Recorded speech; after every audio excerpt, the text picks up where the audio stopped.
Bueno, aprovecho Ahí está. rápido para darle la bienvenida a todos. Ahora sí, la idea de este webinar es que continuemos platicando acerca de protección jurídica y su aplicación práctica en el arrendamiento.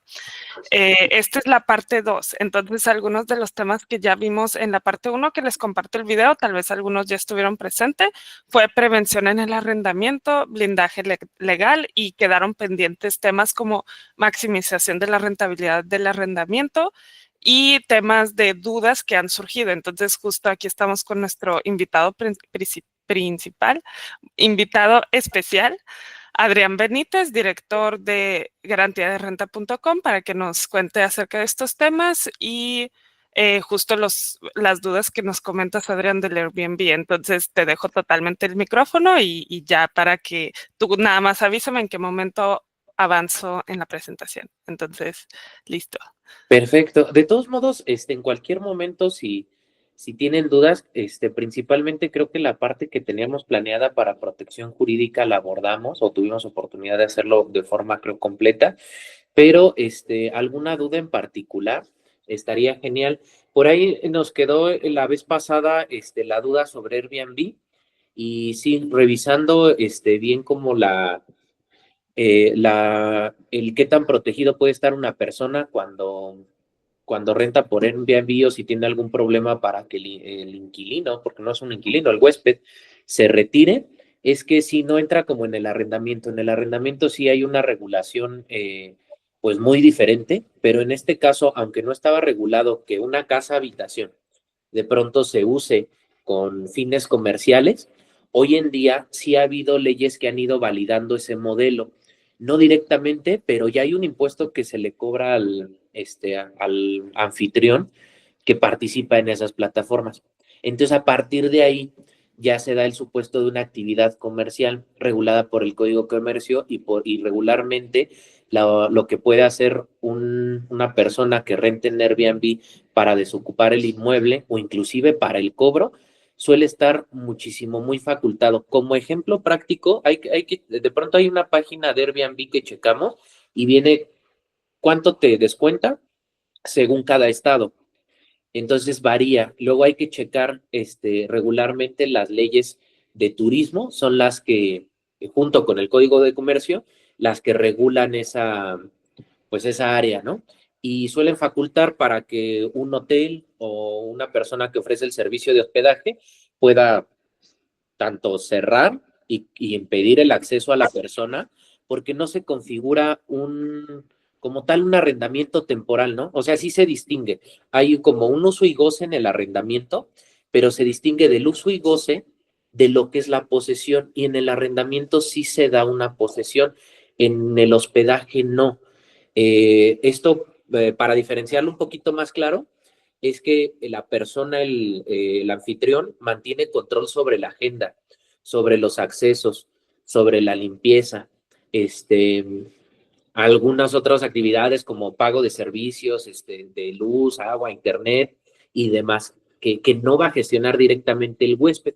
Entonces, esa es la gran brecha que hay entre el arrendamiento que genera este tipo de problemática, en donde está la posesión y donde tenemos que revisar que podamos tener un medio seguro para rentar, recuperar el inmueble, tener una alta rentabilidad. En el caso de Airbnb, que se separa totalmente a una actividad comercial, y en donde sí regularmente, como ejemplo, Ciudad de México y Quintana Roo suelen tener regulaciones en donde permiten, sí, cerrar al huésped, retener el equipaje o las cosas que tenga personales hasta que pague. Te puedes apoyar de patrulla, también puedes tomar directamente tú la decisión, también puedes impedirle el acceso para que no, este, pues para que no vuelva a ingresar a la habitación, o en este caso al inmueble, ¿no? Entonces, esa gran diferencia lo separa totalmente el arrendamiento. Hay una gran diferencia entre el uso y goce, como en el arrendamiento, que transmite una posesión por ser un derecho real, y en donde sí va a estar en exclusivo control del arrendatario en este caso, a lo que es el huésped. Entonces ahí sí, para responder como más completo a la pregunta que se presentó el otro día, sí, ya existe regulación de apoyo, no trata específicamente de plataformas o de ese modelo como tal, pero sí, sí hay opciones para proteger cuando una persona renta en Airbnb y no tienen estas implicaciones en donde se genera la posesión, ¿no? Por ahí veo que algunas personas se están uniendo. Bienvenido, Gerardo. Estábamos abordando también el tema de Airbnb, del que se separa de arrendamiento y y como tal del hospedaje. Entonces, partimos la información desde ese punto. Uno es comercial y el otro es civil. El civil es el que tiene un poquito de más complejidad a la hora de hacer una recuperación y los procesos suelen ser más tardados, pero con estos temas que vimos espero haber dado una idea de qué medios en diferentes ciudades pueden utilizar para agilizarlo, ¿no? Esa fue como la primera duda que vimos, ¿no? Que se quedó pendiente la vez pasada. Y también por ahí mencionaron el tema de fianzas. Supongo que todos lo conocemos en general, pero sí, sí notamos mucho que varía en cada estado como lo tenga. Muy buena herramienta según la cobertura. Y también hay como nuevos servicios que están cubriendo estas áreas, lo que es como la parte de que reciba renta cuando no pague el inquilino, las rentas vencidas, ¿no? Ya hay nuevos servicios, algunos utilizan plataforma de fianzas y otros, como en el caso de garantía de renta, pues ocupamos una plataforma de selección del inquilino y luego una garantía sin costo para que puedan tener todas las coberturas, tanto en pago de renta como de la protección jurídica y que podamos hacer una recuperación ágil. Nosotros nos centramos mucho en el perfil, porque es lo que garantizamos. Luego de ahí, entonces, pues sí, ya vamos a la parte legal. En este sentido, lo que nos parece muy productivo compartir son los medios que hemos ido, eh, pues, adecuando a diferentes estados para poder hacer una recuperación rápida del inmueble y que hoy en día la mayoría de ustedes puede implementar. A veces yo sé que regularmente no, supongo que la mayoría de contratos no se van directamente con una fianza, con una protección jurídica o póliza jurídica tradicional, sino que muchas veces se gestionan en la misma inmobiliaria. Entonces, cuando se da ese caso, podemos ir siendo un poco más creativos en cómo poder proteger el patrimonio de nuestros clientes, agregando esas cláusulas propuestas, ¿no? Entonces, supongo que ya no abordamos el tema de cláusulas y de detalles que habíamos dado anteriormente, si es que tuvieron oportunidad de acompañarnos en la transmisión pasada. Y si quieren, vamos como un poquito a la parte de, principalmente si de dudas, si hay algún comentario o algo particular en donde podamos apoyar, que es la idea, ¿no? De que podamos participar, ver cómo lo podemos hacer. Digo, ahorita me voy abriendo el chat también para ver, digo, bien puede ser por audio, pueden participar perfecto, y si no, lo podemos aquí leer. Se conecta nuevamente, Valle Inmobiliario, ya está de vuelta. No sé si hay alguna duda en particular para ir orientando la parte de la presentación, si no, o me sigo con la presentación como la teníamos programada.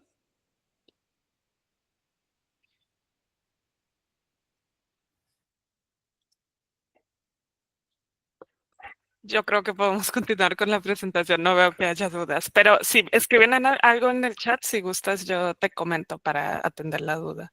Ah, perfecto, ok. Si me apoyas pasando, entonces vamos a avanzar la presentación y afortunadamente la vez pasada cuando ya estábamos terminando, todavía me extendí un poquito y creo que vimos toda la parte de selección. Creo que podemos ir pasando. Preparé anteriormente unos consejos, ojalá le sirvan. Digo, regularmente vivo pensando que todos usamos cálculos para la parte de utilidad cuando asesoramos a un cliente, pero de pronto he visto que ha sido algo muy útil para algunos colegas. Entonces, por eso lo puse como extra en la presentación. Podemos avanzar a la parte casi final. Sí. Ahí abordamos la parte de selección, algunos modelos interesantes para el estudio de prevención. Sí, todo esto está en la parte 1. Les comparto el videíto, seguramente ya lo vieron, pero para que también lo tengan. Pero nos habíamos quedado en esta parte. Perfecto. Entonces, preparamos una tabla. Si quieres, pasamos a la siguiente diapositiva para apoyarme un poquito en ver cómo lo tenía estructurado. Me preguntaban sobre la compra de contado contra el financiamiento, ¿no? Hay muchas estrategias para la compra, pero regularmente vale la pena analizar el cómo vamos a tener la rentabilidad del inmueble. Cuando estamos hablando, porque nosotros nos vamos a centrar ahorita en la parte de inmueble para arrendamiento, si estamos pensando en rentar, regularmente, no sé si ustedes se han fijado o alguna vez han curioseado el revisar qué utilidad da cuando acudes a, por ejemplo, estas nuevas plataformas de crowdfunding, de un fondeo comunitario, y el riesgo que implica, que suele ser muy alto, y la utilidad que da, que se dice, pues ante mayor riesgo, mayor rentabilidad, ¿no? Yo he revisado algunas plataformas de crowdfunding y las rentabilidades que ofrecen están entre el 8% y el 13%. Entonces, si de pronto tenemos la cantidad para comprar un inmueble eh, y lo vamos a destinar como inversión, estamos viendo que tenemos una utilidad anual entre el 5 y el 8% en la mayoría de ciudades, salvo los inmuebles que superan como inmuebles pues más de habitación, utilitarios, empiezan a pasar a un sector de lujo. Pues bueno, ese tipo de inmuebles sí tiene una rentabilidad diferente, suele ser menor. Pero pensando en los inmuebles que usualmente tienen buena demanda para el arrendamiento, estamos hablando entre el 5 al 8% anual como ingreso bruto. Comparado con las inversiones de riesgo, por ejemplo, del fondeo comunitario, se me hace muy atractivo si agregamos a la dinámica la opción de capitalizar la plusvalía, que es siempre parte de lo que todos como asesores tenemos en nuestro repertorio para venta, ¿no? Pero es interesante la dinámica porque si tú le agregas a un inmueble que ya tiene por lo menos el 6% de utilidad y la utilidad de crecimiento en la zona, puede capitalizar, entonces estamos hablando que fácilmente tenemos ese 8 a 13% de utilidad en una inversión menos riesgosa, como lo es el arrendamiento, que protege más el patrimonio para la persona, que en una inversión naciente, que no es que no la recomendemos, yo creo que más bien siempre es como hacer una buena diversificación, ¿no? Pero la parte que esté destinando nuestro cliente inversionista a hacer compra destinada al arrendamiento o en bienes raíces, creo que vale la pena protegerla. Y haciendo este comparativo, a veces sí podemos encontrar buenas inversiones que nos dan utilidad del 8 al 13%, que inmuebles considerando plusvalía seguro nos la dan, ¿no? Entonces, primero es como la primera opción para la compra de contado, sí puede llegar a ser útil como una inversión de riesgo al grado de una empresa naciente que requiere capital semilla y que puede acceder a fondearse por medio de rondas de inversión de este tipo, ¿no? Que las más nuevas o más accesibles, pues son el fondeo comunitario, ¿no? Entonces, de ahí tenemos ya una muy buena opción para hacer la venta, ¿no? Ahora, otra de las opciones que se presenta, la compra de financiamiento. En este caso, al utilizar el financiamiento, estamos hablando que la mayoría de bancos utiliza para la tabla de amortización el modelo francés, que básicamente está representado en esta gráfica, en donde vamos a ver que el costo de intereses, incluso creo que está moderado. Regularmente, si evidenciamos más una tabla de amortización real, pues estamos viendo que la línea roja que nos representa intereses suele ser incluso más alta que la que representamos aquí, solo como para efectos prácticos, y el capital suele ser una aportación más pequeña. Entonces, esto se va invirtiendo. Si notamos la curva de los intereses, va a tender siempre a bajar y durante la vida del crédito. En la etapa final, siempre vamos a pagar menos interés y entonces sí vamos a estar aportando más capital a nuestra deuda. La parte interesante está justo en la curva que este tipo de financiamiento genera. ¿Por qué? Usualmente no tiene un nombre formal, pero se figura como una U, como la diferencia. La U la podemos dibujar como del punto donde está la numeración en la esquina superior izquierda hasta la esquina superior derecha. Ahí podemos ver dibujada la U que hace este tipo de inversión.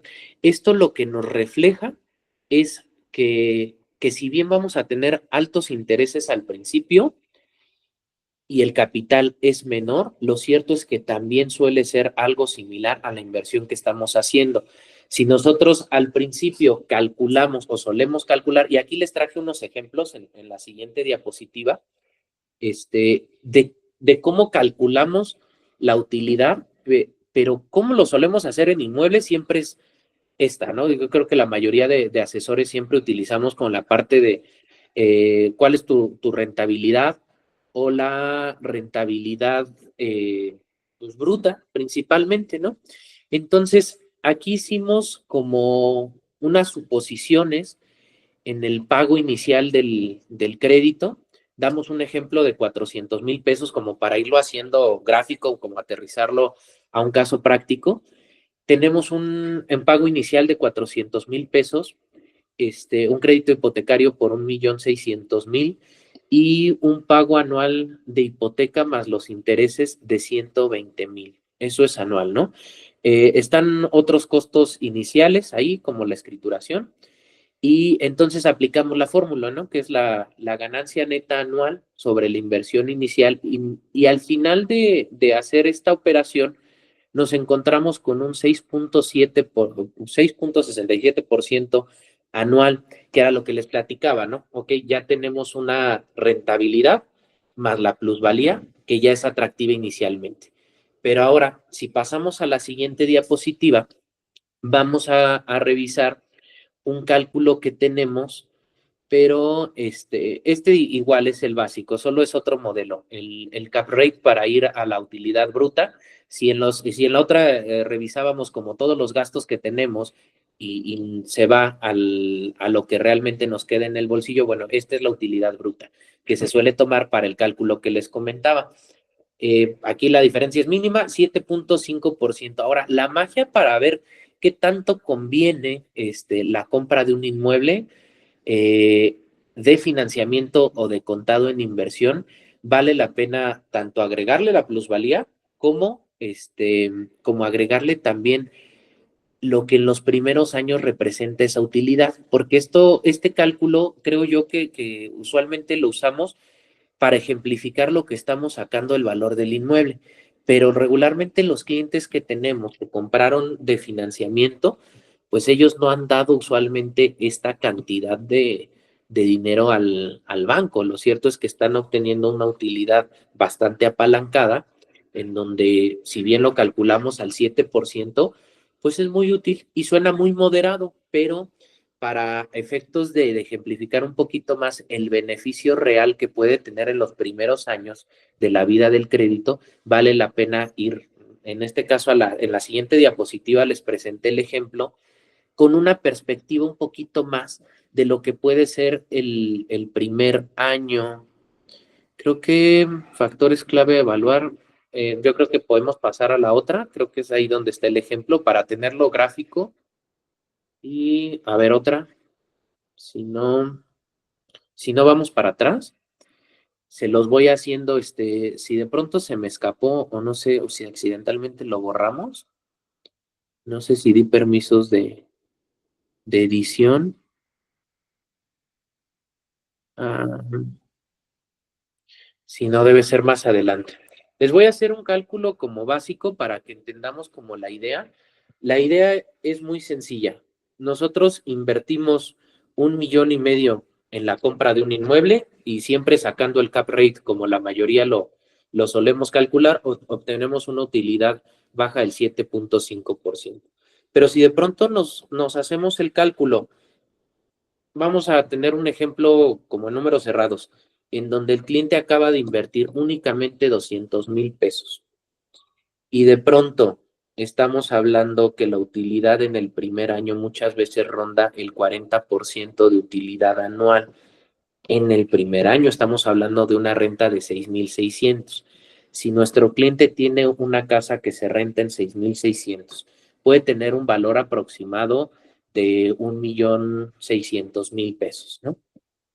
Eh, pero entonces nos damos cuenta que ya no tenemos la utilidad del 7.5%, que es la utilidad bruta, más la plusvalía, que a lo mejor en ese año todavía te la eleva y estamos hablando de un 13% de utilidad, sino que además a la plusvalía, si tomamos en cuenta el primer año, entonces, así como en la primer gráfica veíamos que el interés es muy alto, también la utilidad calculada de los gastos que has tenido hasta el momento son mucho, mucho más altos. Estamos hablando ya en este ejemplo de una utilidad de 40% más la plusvalía en ese año.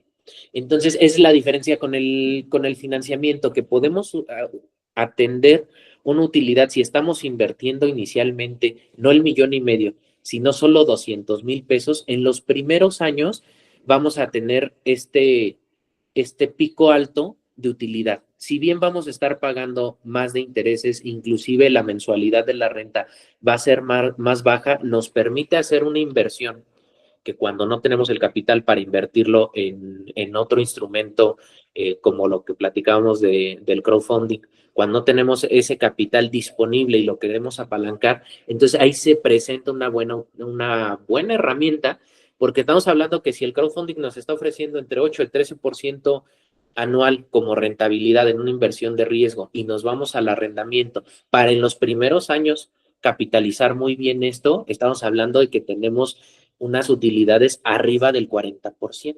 48% se llega a dar en algunos casos eh, desde el primer año. Y vamos a tener la curva, al igual que nuestro acreedor, esta curva de intereses, ¿no? En donde nuestra utilidad va a ser muy alta, al igual que los intereses al principio, y luego se va a ir reduciendo en la vida del crédito. Entonces ya podemos hablar con toda seguridad en un sentido de este tipo, de que sí tenemos una inversión muy redituable que hacer cuando incluso se hacen financiamientos. De pronto hemos visto mucho el comportamiento de algunos clientes cuando ya llevan la experiencia de comprar de contado algunas propiedades y van como, a lo mejor vamos con unas pocas propiedades al principio, vemos que la utilidad es bastante chica, se va apreciando la propiedad, pero de pronto el flujo al inicio pues es bastante chico, aunque muy bueno porque no tienes que pagar intereses. Ahí se empieza a hacer algo interesante cuando abordamos con el cliente como una asesoría un poquito más integral y vamos a ver cómo vamos a manejar el arrendamiento. Porque estamos hablando que si ya un propietario que invierte en una casa o que está rentando la casa en donde vivías, pues bueno, a lo mejor la mayoría suele optar como por hacerlo de forma informal, evitar algunos impuestos, pero cuando estamos hablando de un propietario que de pronto quiere atraer una buena inversión a nuestras ciudades o en las ciudades en las que operamos, pues vale la pena ir viendo cómo lo vamos a ir integrando a, al sector formal, pues para que no tenga algún problema con rentar sus inmuebles y además entonces ahí es donde empezamos a ver un poquito de mayor estrategia. ¿Por qué? Porque en la compra de contado, cuando tú compras de contado, aunque sea tu actividad el arrendamiento de inmuebles, pues no vas a poder deducir el costo del inmueble que tienes. Sí hay algo que se puede deducir. Acá en la última diapositiva, les dejé como algo orientativo nada más para la parte de deducciones. ¿Qué es lo que podemos deducir? En principio, y ahí es la parte atractiva, los intereses hipotecarios.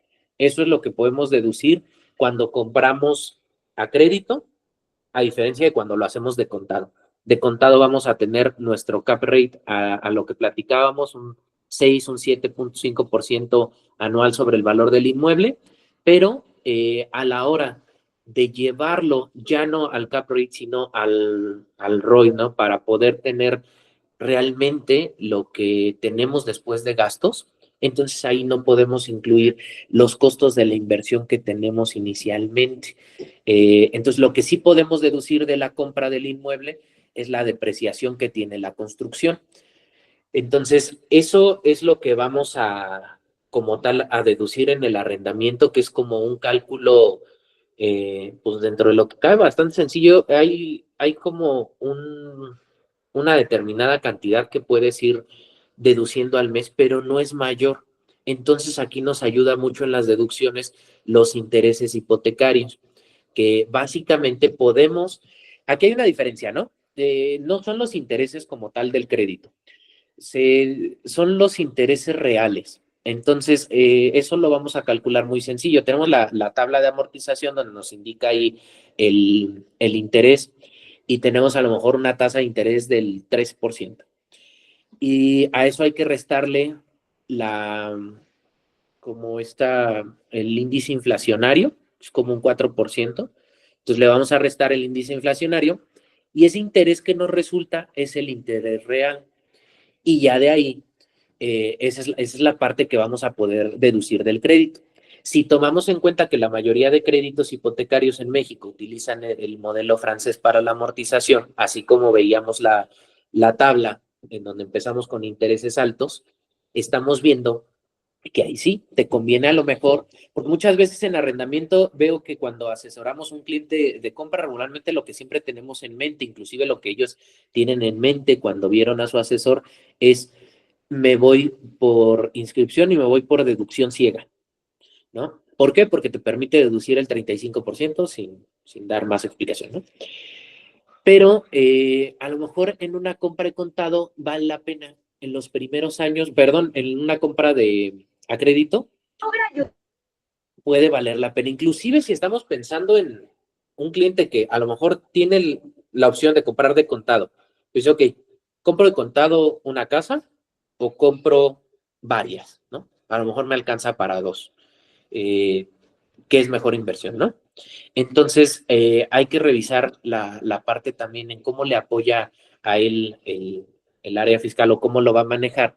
Y ahí nos puede convenir mucho en los primeros años aprovechar que estamos haciendo una inversión pequeña sobre el inmueble. O sea, de hecho, si te alcanza para dos inmuebles, a lo mejor esto, o con uno te alcanza para dos, lo cierto es que a veces llega a alcanzar hasta tres, ¿no?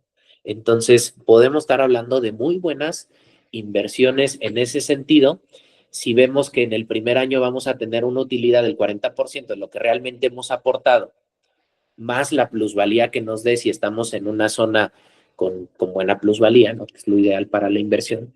Entonces, aparte que en los primeros años vamos a tener una utilidad alta, que a lo largo del crédito va a ir bajando, ya para cuando estemos a la mitad de la curva de la U, ¿no? Hasta el fondo, que es donde se empieza a equilibrar o donde se toca el interés con las aportaciones de capital en la gráfica que veíamos anteriormente. Entonces, en ese punto es en donde tenemos ya, vamos, un equilibrio, ¿no? Entonces, tu rentabilidad sí de alguna forma va a bajar hasta llegar a los puntos de la inversión tradicional como si hubieses comprado de contado, pero con todas las deducciones que ya pudiste haber hecho.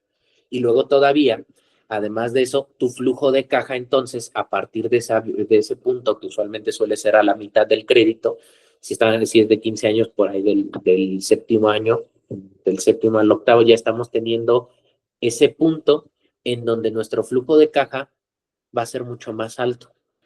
La renta va a ser más alta también en ese punto que probablemente lo que estamos pagando en la mensualidad por ir hacia enganches pequeños, ¿no?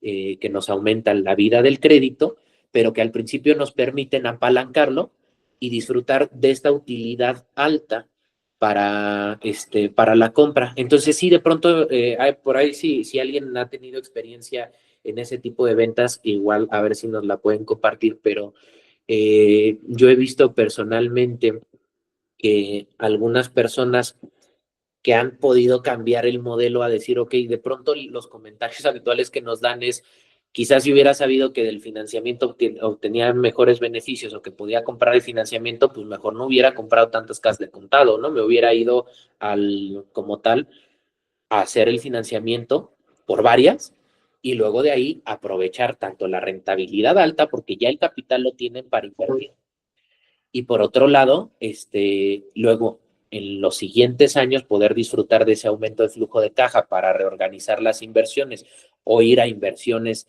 de más riesgo, pero yo lo que he visto es que han ampliado con este tipo de recomendaciones, lo que hemos logrado es como que muchas veces se amplíe un poquito más la cartera, ¿no? En lugar de ir a solo rentar unos pocos inmuebles ir haciendo el esfuerzo por comprar de contado otro, en algún momento el tener la oportunidad de acceder al crédito sí ha hecho que tanto la cartera sea más alta, por ende para el asesor siempre es benéfico. Podemos ver también que la utilidad es muchísimo más alta, sobre todo en los primeros años, y luego después entonces tenemos suficiente flujo para reorganizarnos y entonces ya cambiamos a lo mejor las deducciones. Pasada la mitad de la vida del crédito, entonces sí, ya podemos ver otras estrategias de deducción, ya podemos ir a la deducción. Hablando de ese tipo de clientes, quizá nos vamos más por la deducción ciega, antes de pensar en incluirnos en el reciclo, ¿no? La otra opción siempre va a ser el reciclo porque te cobran muy poco, pero también parte de esto es que si estamos atendiendo a algún cliente que busca invertir buen capital en los inmuebles o que se pueda apreciar que los ingresos van a ser mayores a lo que te permite ya el reciclo, pues entonces hay que ir pensando en las deducciones. Y ahí es donde se presenta la parte de poner el ojo en los intereses reales hipotecarios. Entonces, así lo calculamos, prácticamente deducimos todo el costo, porque en principio la renta no te da pues más que inclusive lo que vas a pagar si el enganche es mínimo. Entonces, prácticamente se estaría deduciendo todo el arrendamiento y el ingreso es casi íntegro para la persona que está realizando la inversión en los primeros años. Entonces ahí es donde la utilidad la podemos disparar y entonces ir apreciando el cómo se va a hacer la estrategia de compra. Entonces sí, ahí sí tenemos de pronto la oportunidad a lo mejor de vender uno de contado cuando es por inversión, a ofrecer sistemas que le permitan comprarte ya no una casa de tu portafolio, sino dos o quizá tres, pues entonces ya podemos como pensar en que esa inversión se vaya directamente al arrendamiento con una utilidad más alta. Es como cambiarle el enfoque tradicional que tenemos de calcula sobre el cap rate o vete a calcular el ROI para ver la utilidad y estamos hablando de utilidades que si lo comparamos con otras inversiones nos suena súper atractivo. De hecho, hubo clientes que de pronto me dijeron, oye, es que no sabía que un inmueble me deja una utilidad del 7%. De haber sabido, mejor lo dejo en CETES, ¿no? Que cuando estaban altísimos los intereses nos daban el 15% o invertido a lo mejor en plataformas como las Sofipos, como Nu, como Mercado Libre, etcétera, que tienen como su propuesta de valor para capitalizar un poquito el dinero que tenemos ahorrado. Eh, entonces de pronto Adrián, era, aquí tenemos a una ver, sí, pregunta en el chat, entonces para que no se nos escape el tema, la pregunta es, con tu experiencia, ¿a cuántos años en México deberíamos analizar un cash out? ¿cuántos años? ¿A cuántos años en México deberíamos analizar un cash out? Igual pueden prender el micrófono para cualquier duda, por si hay algo ahí más que no estamos entendiendo. Ok, permíteme un momento. Vamos a ver. Déjame ver si podemos encontrar aquí la otra presentación que tenía para ponérselos un poquito más gráfico el ejemplo, si no es que lo tenía puesto en mis notas para hacer un poquito más, más puntual.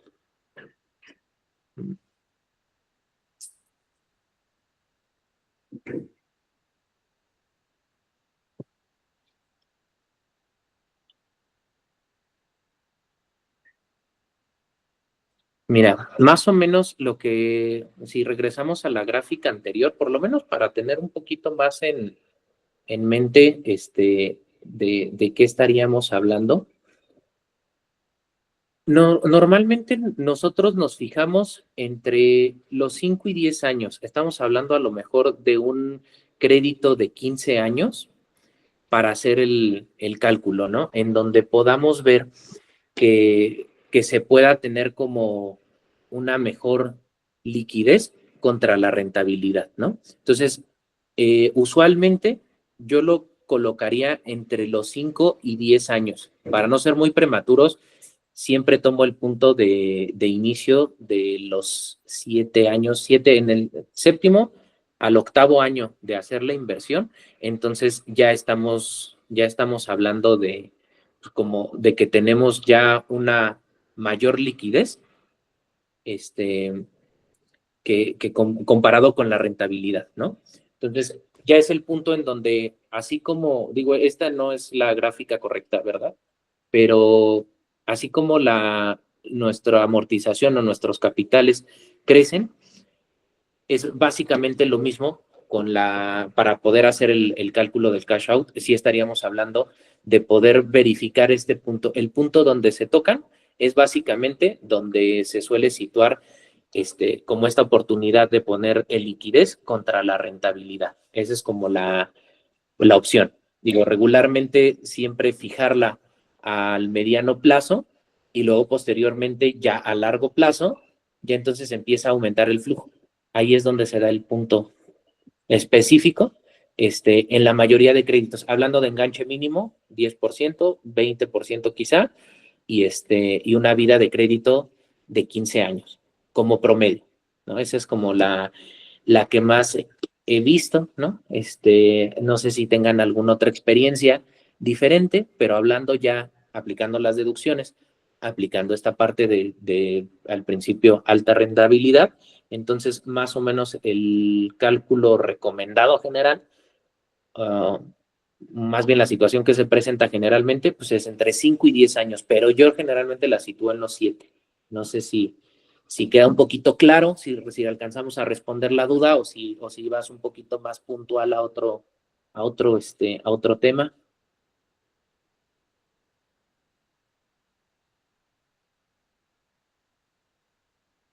¿no? En el chat puso gracias, entonces yo creo que todo bien. Perfecto. Sí, es muy bueno como tener en mente siempre ese punto de equilibrio, porque a lo mejor el retorno de inversión, sí estamos hablando de que en flujo, pues lo vamos a tener en otro punto, pero si estamos manejando un portafolio para un cliente de inversión, entonces sí, estamos hablando de que en cuestión patrimonial, sí estamos logrando un alto rendimiento y además estamos logrando tener esa liquidez comparada con los intereses en un punto medio del crédito. Entonces ahí es donde se da como la inflexión. Vamos a tener más rentabilidad, por ende vamos a poder deducir menos, pero entonces a lo mejor ya estamos pensando en qué más vamos a deducir, ¿no? Porque si de pronto entonces ya amortizamos muy bien la inversión, entonces quizá estamos listos para hacer otra inversión que nos represente gastos, de vuelta intereses, o entonces aplicamos una estrategia un poquito más creativa, ¿no? Que podemos ir porque nos refinancia, porque de pronto si tenemos un portafolio, depende, ¿no? Digo, en México creo que hay muchos inversionistas que suelen tener un portafolio muy completo en inmuebles, es decir, que se van como a inversión segura, yo quiero invertir en inmuebles y vivir de mis rentas, quizás es como la idea o concepción cultural que a veces se nos da y no lo distribuimos. Entonces, eso también nos da un muy buen mercado para poder trabajar con ese tipo de clientes que buscan muchísimo la seguridad y que a lo mejor no va a pensar en invertir en tanto riesgo. Aunque también hay muchos que a veces su portafolio de inmuebles, aunque sea muy bueno, pues quizá de sus inversiones representa un 10%, ¿no? Cuando tenemos esa cultura financiera, de todos modos se puede hacer un muy buen cálculo. ¿Por qué? Porque podemos entonces, si tenemos un cliente de ese tipo o que si tenemos un cliente que va a destinar solo a la inversión de inmuebles, entonces podemos utilizar instrumentos de ahorro durante ese tiempo o proponerlos, ¿no? Y luego entonces, para cuando esté listo nuestro cliente a la mitad del crédito para rehacer otra compra, entonces sí podamos aprovechar estos beneficios del régimen en donde esté para que si tiene una inversión de capital antes de invertirla, busque el refinanciamiento. ¿Por qué? Porque la mayoría de bancos nos va a solicitar que tengamos una inversión ya hecha en ellos o que la hagamos para poder acceder a una tasa preferencial. Entonces ya en ese punto, nuestro objetivo ya no va a ser deducir tantos intereses, sino más bien, y aquí es en donde vamos a empezar a utilizar más como este cálculo que nos mencionaba del cash out, que es básicamente poner la liquidez sobre la rentabilidad. ¿Por qué? Porque vamos a tener el punto de inflexión en donde ya no vamos a buscar tanta deducción, sino más bien vamos a disminuir los intereses. Entonces ahí sí ya no vamos a poder deducir, pero nos está aumentando la liquidez o lo que obtenemos por el inmueble, entonces ahí vale la pena reducir ya la tasa de interés en esa etapa del crédito. Entonces, si estamos hablando de que un inmueble se nos iba por decir a grosso modo, al doble con el financiamiento, pues bueno, vamos a reducirlo. Si así ya era una buena inversión con los cálculos iniciales de los primeros años o estos primeros 7 años que tienes en el financiamiento, bueno, se vuelve más atractiva si además reducimos el costo total que va a tener a lo largo del tiempo y aumentamos la rentabilidad. Entonces ahí sí, ya podemos ir pensando en una deducción en esos años más tradicional para el cliente que mantiene esa inversión. Para el cliente que va a buscar hacer otra inversión en ese momento, pues bueno, hay que aprovechar la deducción de los intereses reales que vamos a tener dependiendo del portafolio que va a comprar. Si estamos hablando de a lo mejor 2, 3, 4 inmuebles, pues bueno, nos conviene hacer las deducciones. Pero si ya tenemos un portafolio de 5 inmuebles y va a comprar uno y luego otro después de 7 años o de 5, entonces ahí sí probablemente sea como muy similar a hacer la deducción ciega o aplicar a un reciclo si es que lo permite el nivel de ingresos. Otra de las estrategias que he visto mucho de algunos clientes, y esto más bien de parte de ellos, es cómo podemos proteger la parte patrimonial, ¿no? Algunos lo hacen por propuestas de fideicomisos, otros lo hacen por medio del mismo matrimonio, ¿no? Se permite, no sé, ahí tenemos como un nuevo criterio bastante bueno sobre la venta de inmuebles, ¿no? Nosotros tenemos acceso a la deducción o a exentar el impuesto de la compra-venta de inmuebles en caso de que sea nuestro inmueble o como tal, como todos lo conocemos, ¿no? El punto crítico es que es por contribuyente. Entonces, en algún momento he visto que algunos para cuando se junta o cuando quieren reestructurar su portafolio o cuando quieren hacer otras compras a crédito para aumentar la deducción, ¿no? Vender y volver a aumentar los intereses y volver a hacer como la inversión, pero ampliando el portafolio. Entonces ahí sí vemos esa opción, cómo hacer la venta más rápida. Ok, pues sí, se puede hacer la donación al esposo o esposa, usualmente no sé si por ahí algunos saben en qué régimen tienen que estar casados, compártanoslo antes de decírselo, pero pues tenemos esa oportunidad, ¿no? De utilizar esos mecanismos para exentar 2 veces, porque es por contribuyente. A veces cuando se da la oportunidad de que sea en línea directa, como con hijos o tal, podemos acceder también a ese tipo de deducciones y reinvertir ese capital, ¿no? Entonces, son como estrategias que ayudan pues, también a perderle un poquito el miedo a esta parte. Digo, nosotros no somos expertos en la parte fiscal, así que hay que decirlo, sí, pero sí lo hemos visto en la operación, ¿no? Y entonces ya asesorando a un cliente, ok, los podemos orientar a algún colega que se dedique a la parte fiscal para que lo integre, ¿no? Pero le reducimos los riesgos. riesgos porque ya tenemos ya inmuebles que te dejan una buena renta o estamos haciendo crecer el portafolio, entonces ya no estaríamos ante un cliente tradicional que si bien tiene una y muchas veces hace desidia en registrarse, en formalizarlo, entonces ya llega a haber una persona en donde tiene que integrar este ingreso pues a su contabilidad para evitarle problemas futuros y además para que prospere ese negocio y pueda en algún futuro, ojalá, pues darnos más rentabilidad, más portafolio a todos los asesores que participamos en esa operación, ¿no? Entonces, esa como recomendación o estos datos los agregué nada más como algo extra a la parte de reducir los riesgos en la selección y en la parte de recuperación del inmueble, que es nuestra parte más especializada, pero nos hemos encontrado mucho con este tipo de temas que son natos al tipo de inversión, ¿no? De pronto a veces hablamos de los riesgos y entonces ahí cuando nos dicen, oye, pero entonces, ¿por qué me conviene comprar un inmueble?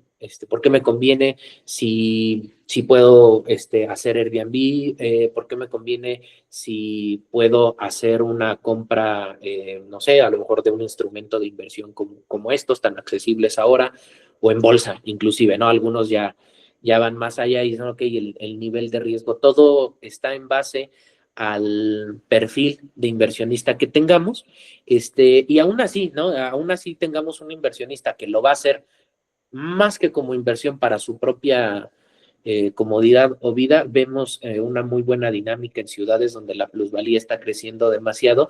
Creo que el interés suele ser muy útil, aún así, en la compra de financiamiento, suele llegar inclusive a ser muy útil para tu vivienda si lo comparas a lo mejor con la renta, porque la renta también se eleva, ¿no? Entonces ahí tenemos buenas herramientas para poder hacer una venta, en pensar en qué vamos a hacer para rentar esos inmuebles o si conviene, creo que son como buenas herramientas que nos van dando una pauta para poder recomendar, ¿no? De pronto al asesor creo yo que le funciona muy bien, quizá que en lugar, a veces te llega un cliente de contado y que genial, porque se hace la operación, pero cuando este cliente está buscándolo para rentarlo como inversión, entonces ahí sí le podemos proponer el financiamiento. Creo que con estas herramientas ya se puede ver más atractivo para que no se vea siempre la utilidad pequeña que solemos tener nada más para el cálculo de renta, ¿no? 6, 7% anual sobre el valor del inmueble es muy útil para eso, pero ya para la utilidad real, para lo que él está poniendo de su propio capital, entonces sí, vale la pena considerar este tipo de estrategias que nos maximice. ¿Y qué mejor para el asesor? Porque en lugar de hacer una operación de un solo inmueble, quizá puede concretar los de dos, los de tres, y luego posteriormente llevarlo o integrarlo a su portafolio de arrendamiento. Entonces, cuando se nos presente esa oportunidad de venta, creo que ojalá les sirva un poquito. Se puede trabajar más esto, nosotros lo trabajamos mucho con algunas proyecciones, se puede hacer muy, muy fácil por medio de Excel, hay otras gráficas como Looker Studio o Power BI, según lo que manejen, pero suele ser muy, muy útil. Inclusive en Google Sheets, Excel, que es como lo que la mayoría tenemos como de cajón, puede ser sencillo hacer buscar los modelos, inclusive hay plantillas, ¿no? Con el modelo de amortizaciones de crédito y de ahí empezar a hacer un poquito de proyecciones, empezar a jugar un poquito cómo le podemos presentar al cliente la oportunidad de comprar más y cómo es que esto lo va a capitalizar más al futuro, ¿no? Y además, pues genial, porque ya tendríamos como la oportunidad de rentar un número más amplio de inmuebles que a lo mejor haciendo solo una inversión de contado, ¿no? Entonces, por ahí esas recomendaciones, no sé si por ahí surge alguna duda o algo, tema interesante que quizá nos llevemos de estudio, pero de momento esa era como el plus que teníamos programado. Sí, ahora es el momento para prender micrófonos y aprovechar con cualquier duda que tengan.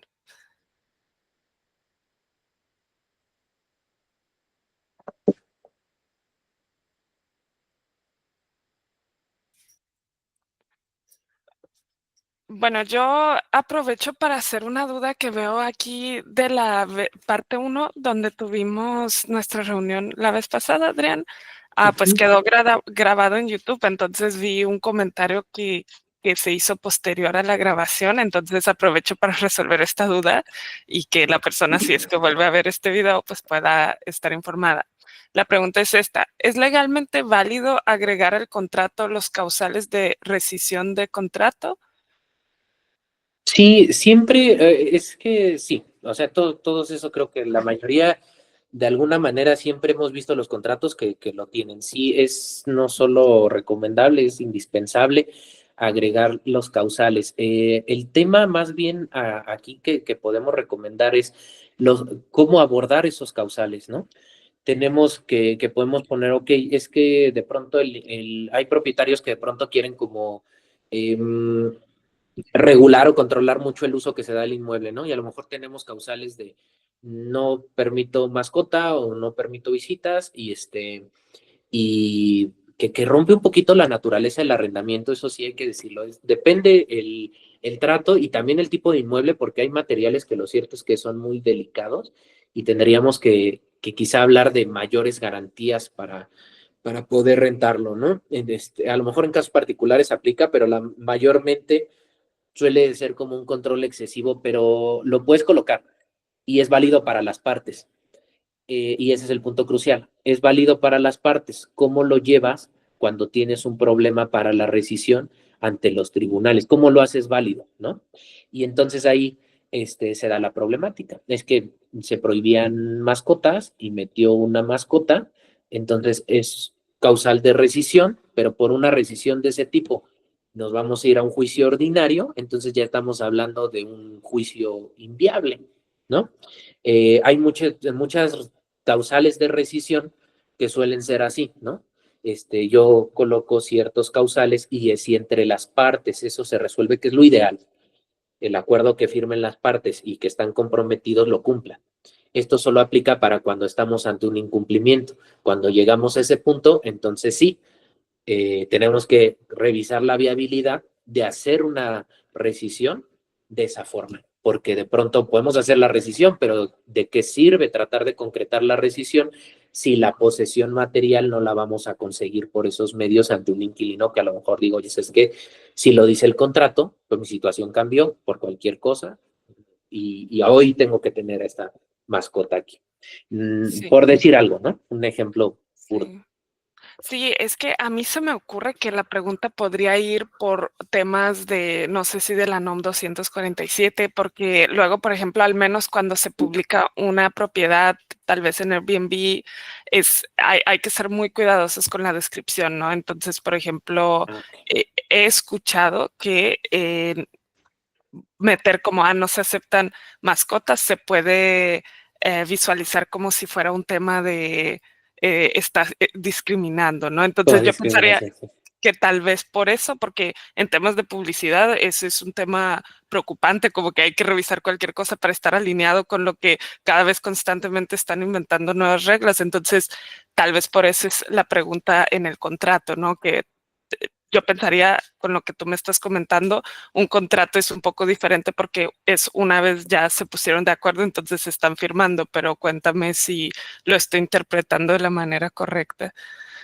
Es exactamente así, pero claro que puede dar una fuente de controversia porque si bien se debe respetar lo que estás publicando y tú no estás colocando la parte de mascotas que puede entrar en ese tema de, pues no de discriminación directa con la persona, sino más bien de su condición de vida y de su calidad de vida y el cómo decide ejercerla, entonces ahí sí estamos hablando de un punto que se conecta con esta normatividad sobre la publicidad y luego todavía entonces llevarlo detrás de la publicidad cuando no fuimos claros con el cliente,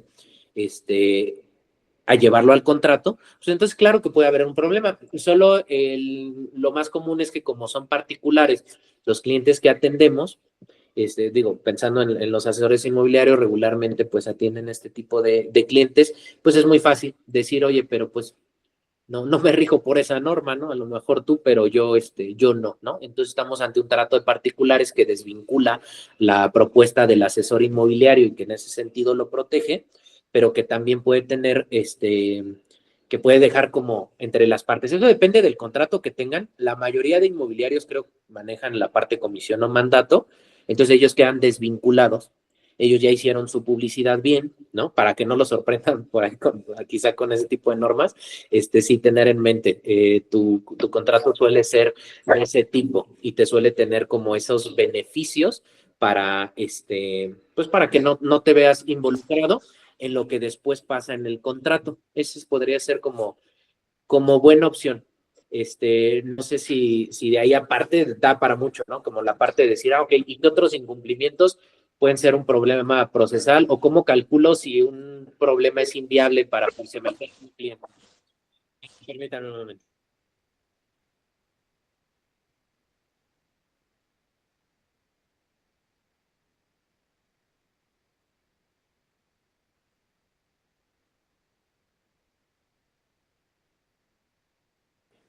Ya, perdón. Tenía aquí, estoy en casa y tenía el escándalo de mis perritos. Pero sí, básicamente creo que esos son como los más comunes o el que se me ocurrió, pero puede haber muchos ejemplos de causal. La forma de analizar una viabilidad, pues es ver si los costos que tenemos van a representar más que el costo legal que vamos a pagar, quizá provisionalmente a que el inquilino lo pague, si ya son más altos, que suelen serlo por causales muy sencillas como esa, pues lo cierto es que ya para llevarlo, no, solo si se respeta entre las partes.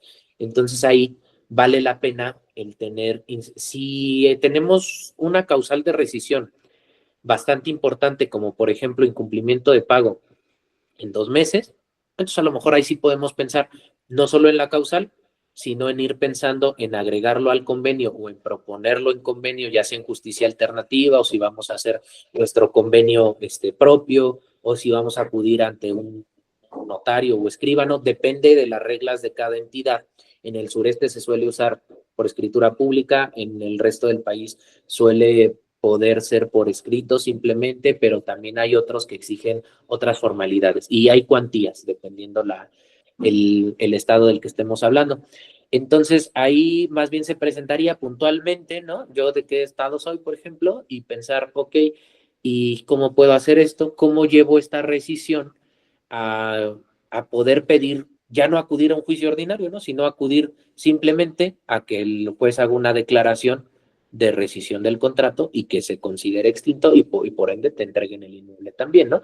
Entonces, esa sería como pues, la estrategia, ¿no? Si hay causales de rescisión, hay muchos que ya a nivel procesal son inútiles, pero que entre las partes, siempre que se respete, son buenos para el desenvolvimiento del arrendamiento. De acuerdo, muchas gracias por tu respuesta. No sé si alguien más tenga otra preguntita, aprovechen ahora. Y si no tienen, espero que es porque todo haya quedado muy, muy claro.